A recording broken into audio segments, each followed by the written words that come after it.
ஆயுர்வேதம் டுடே மாத இதழ் வழங்கும் தமிழ் மருத்துவம் உங்களை அன்புடன் வரவேற்கிறது.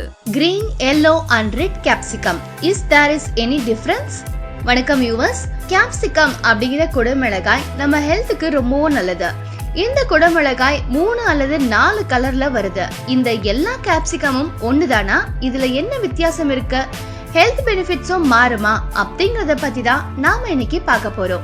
வீடியோக்குள்ள போறதுக்கு முன்னாடி எங்க சேனலை சப்ஸ்கிரைப் பண்ணாதவங்க கண்டிப்பா சப்ஸ்கிரைப் பண்ணிடுங்க. உடனுக்குடன் எங்க சேனலோட அப்டேட்ஸ்களை தெரிஞ்சுக்க மறக்காம பக்கத்துல இருக்கிற பெல் ஐகானை கிளிக் பண்ணுங்க. வாங்க நிகழ்ச்சிக்குள்ள போலாம். கிரீன் கேப்சிகம் நல்லா பழுத்ததுக்கு அப்புறம் வரதுதான் ரெட் கேப்சிகம். செடியில குடமிளகாய் காய்த்ததும் பறிக்கப்படுதுதான் கிரீன் கேப்சிகம். இந்த கிரீன் கேப்சிகம் கொஞ்சம் துவர்ப்பா இருக்கும். சீக்கிரமா பறிச்சிடுறதுனால இந்த கிரீன் கேப்சிகம் தான் விலை கம்மி.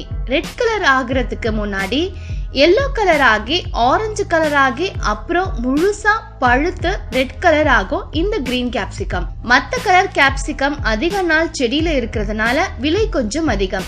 Red, yellow, orange capsicum green capsicum விட உடம்புக்கு ரொம்ப நல்லதுன்னு சொல்றாங்க. எல்லோ கேப்சிகம் சாப்பிடுறதுக்கு பழம் சாப்பிடுற மாதிரி இருக்கும். கிரீன் கேப்சிகம் சாப்பிட்டா துவர்ப்பா இருக்கும். ஆரஞ்சு கேப்சிகம் ஸ்வீட்டா இருக்கும். ஆனா ரெட் கேப்சிகம் விட பிளேவர் கம்மி தான். பிரைட் ரெட் கலர்ல இருக்கிற மெச்சூரான கேப்சிகம் தான் ரெட் கேப்சிகம். இந்த கேப்சிகம் ஸ்வீட் டேஸ்ட்ல இருக்கும். கிரீன் கேப்சிகம் விட 11 மடங்கு அதிக பீட்டா கேரோட்டின் இருக்கு ரெட் கேப்சிகம்ல. அது போக பைட்டோ நியூட்ரியன்ஸ், விட்டமின் சி, கேரோட்டினாய்ட் இருக்கு. என்ன வியூவர்ஸ், இந்த விஷயங்கள் எல்லாம் உங்களுக்கு சுவாரஸ்யமா இருந்திருக்கும்னு நம்புறோம். இந்த மாதிரி இன்னும் நிறைய தேவையான விஷயங்கள் பத்தி தெரிஞ்சுக்க எங்க சேனலை சப்ஸ்கிரைப் பண்ணுங்க. நீங்க அதிகமா அக்கறை உள்ளவங்களோட இந்த வீடியோவை ஷேர் பண்ணுங்க. உங்களோட கருத்துக்களை கீழே உள்ள கமெண்ட் பாக்ஸ்ல ஷேர் பண்ணுங்க. நன்றி.